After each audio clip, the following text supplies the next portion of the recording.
Car పిచ్చి ఎక్కింది. నా తిన్నంతో వచ్చింది కారులోంచి నా వైపు చూశాడంట. రే డ్రైవర్, కారు ఆపురా. ఆపారంటండి. నేను ఇలా తిరిగాను పడిపోదామని.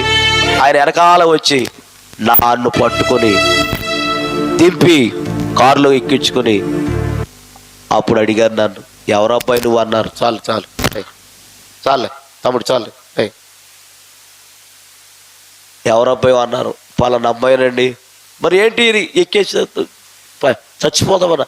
అవునండి. ఎందుకు? ఆకలి తట్టుకోలేకనండి. ఈ రాత్రి అన్నం అడుక్కున్నారు, ఎవరు పెట్టలేదండి. ఆకలి తట్టుకోలేక చచ్చిపోని పైకి ఎక్కానండి. నాకెవరు లేరండి అన్నారు.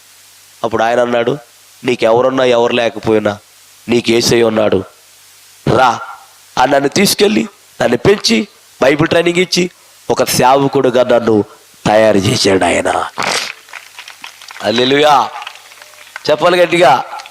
అంటే నా దగ్గరికి ఎవరు వచ్చారు చెప్పాలి. ఎవరి రూపంలో చెప్పండి అమ్మా. సేవకుడు రూపంలో వచ్చాడమ్మా. 94లోనే సేవ సమర్పించుకున్నాను.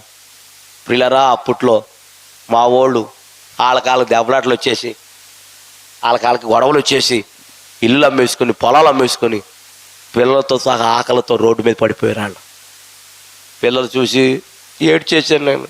పసిపెట్టలాలు అన్నం లేదు వాళ్ళకి.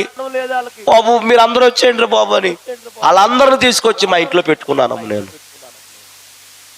ఒకప్పుడు నన్ను ఏం చేశారు వాళ్ళు? అమ్మా చెప్పండి అమ్మా, నేనేం చేశాను ఇప్పుడు? వాళ్ళందరిని తీసుకొచ్చి మన ఇంట్లో పెట్టుకున్నాను నేను.